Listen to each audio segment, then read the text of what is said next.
Bismillahirrahmanirrahim. Dear students, Assalamu alaikum and welcome back to the lecture number 3 of over and under applied absorption FH, which is actually a continuation of my previous two lectures.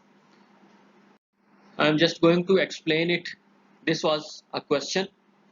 We had a product A and B, and these products were completed into two departments: production departments, machining department and assembly department. In machining department, we used machine hours as a basis to calculate our predetermined overhead rates, and in assembly department, this was a labor intensive, so we used labor hours as a basis to calculate our overhead rates. Then we first of all, basically we distributed FH of canteen department to production department A and B, machining department and assembly department. One thing we left to explain it, and I kept it just to explain when it was required: your actual FH. Actual FH in machining department were 47,700, in assembly department 35,600, and canteen department were 15,000. And if you make a comparison between budgeted FH and actual FH related to canteen department, there is a $5,000 difference. So it means that we allocated $5,000 extra in the canteen department. So this was basically which I kept it to explain it in a later stage. So first we distributed our canteen FH to the assembly and machining department. Here was a distribution of these 20,000 based upon 30 and 20 ratio. So 30 goes into the machining department and 20 goes into the assembly department. The first distribution was this. Then we calculated the total unit cost. To calculate total unit cost, we calculated first total hours, total number of machine hours in machining department, which were 12,000. And how did we calculate it? How many hours are required to complete one unit? How many machine hours are required to complete one unit? And we multiplied with the number of units which were produced. So number of hours in for one unit multiplied by number of products, number of units. Similarly, we calculated total labor hours 5,000. And how did we calculate it? Again, number of units multiplied by number of hours, labor hours required to complete one unit for product A and B.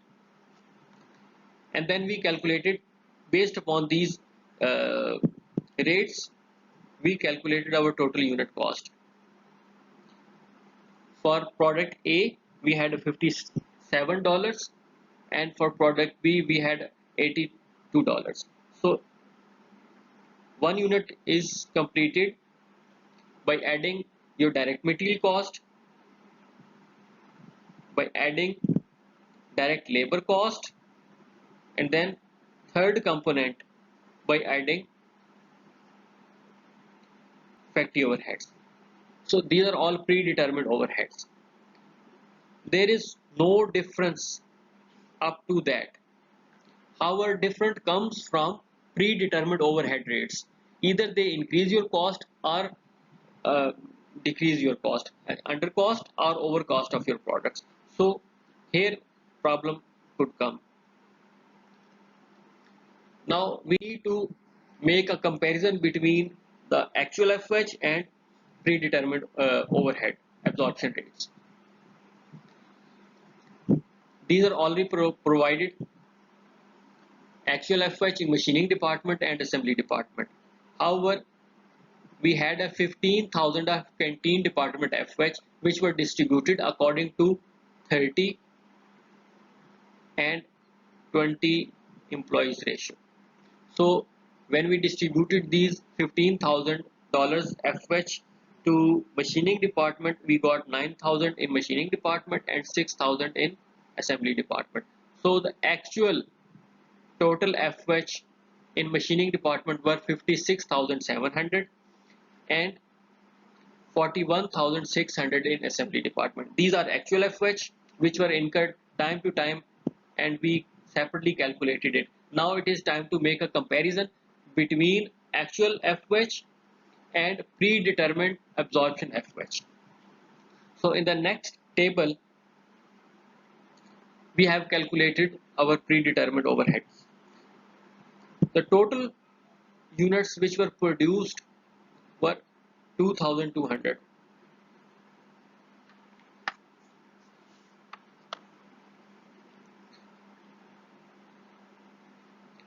The rate is 4.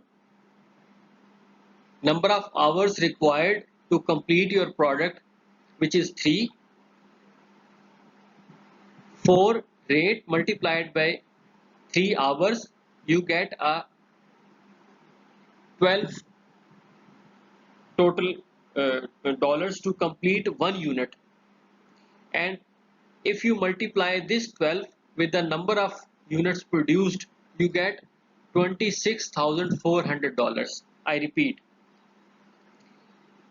to complete 1 unit of product A in machining department, the total FH for 1 unit is $12. How did we calculate it?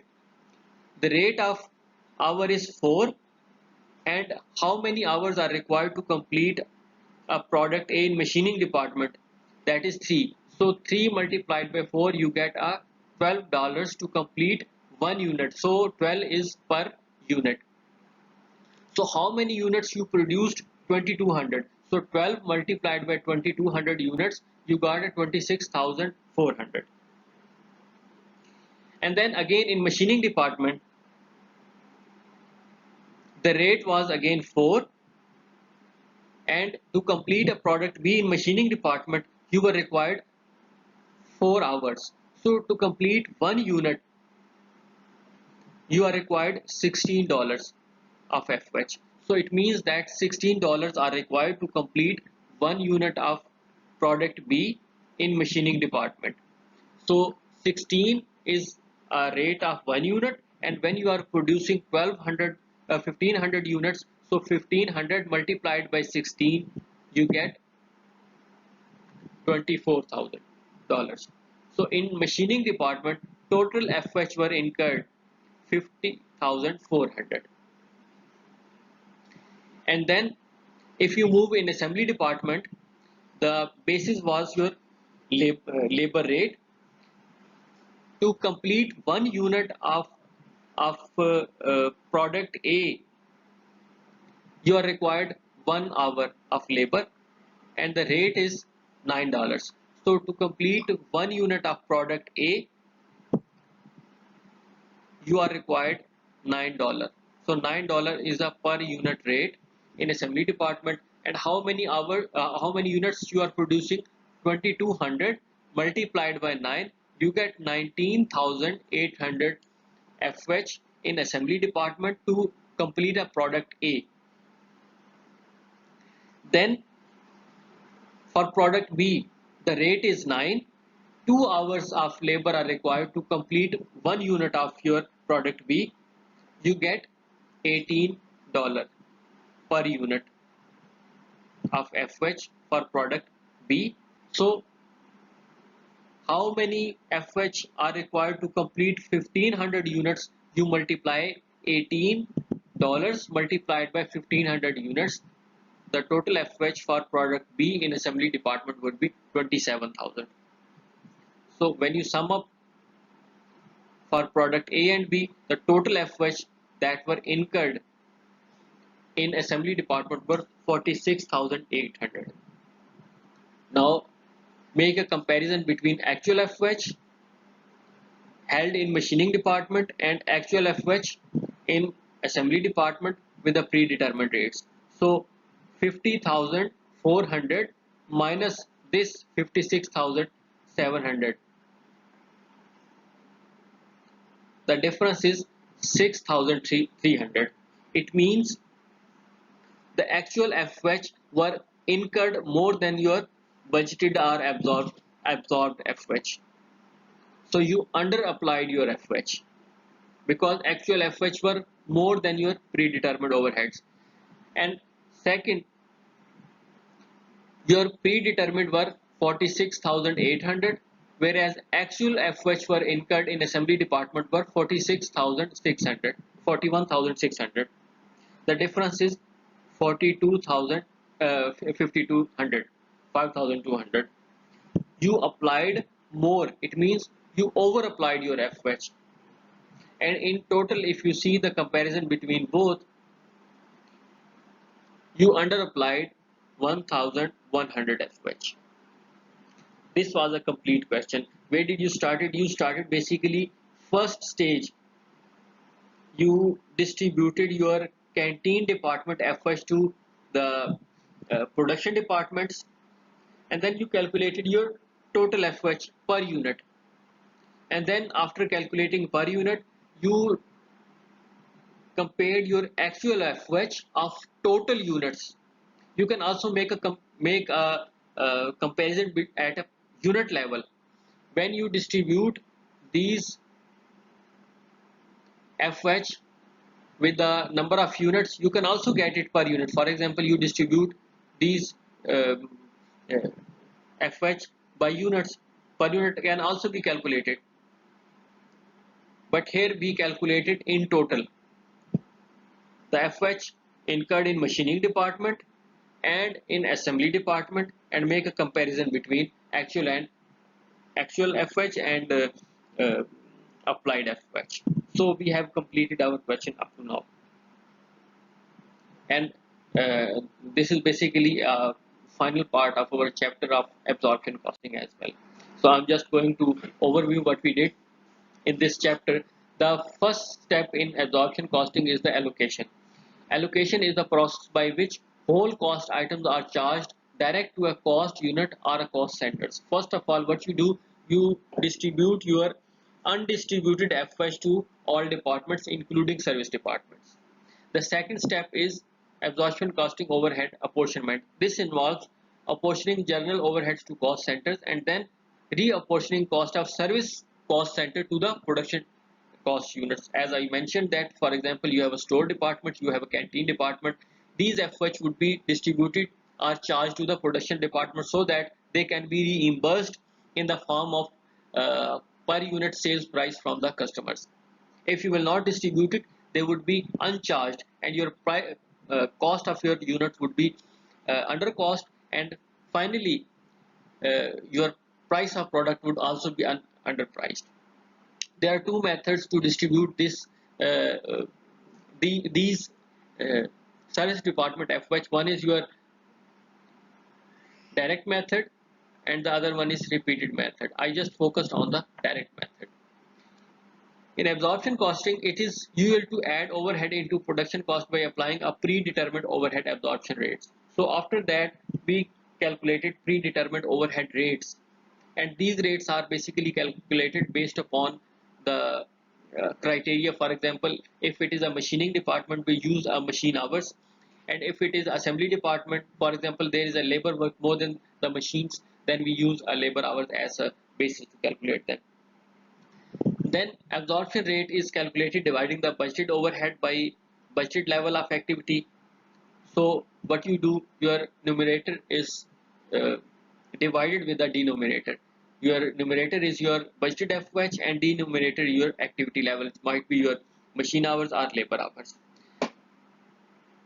Then we talked about management should try to establish an absorption rate that provides a accurate and reasonably accurate estimate of overhead cost for job or product or service, which I mentioned that this should be a best guess that would be most near to your actual FH. So it is a very careful job, because if you will not make a best guess or a reasonably accurate estimate, then your price may be your underpriced or overpriced. Then the use of separate departmental absorption rates instead of blanket absorption rates. We also solved some sort of questions as well. Then the rate of overhead absorption is based on the estimates of both numerator and denominator, and it is quite likely that either one or both of the estimates will not agree with what actually occurs. Actual overheads incurred will probably be either greater than or less than overheads absorbed into the cost of production. Overhead over absorption means that overhead charged to cost of production are greater than the overheads actually incurred. Under absorption means that insufficient overheads has been included in the cost of production. So we have completed our absorption uh, overhead chapter, and in the next chapter inshallah we will talk about the variance analysis. So stay tuned. Thank you very much. uh, Take care of yourself, and Allah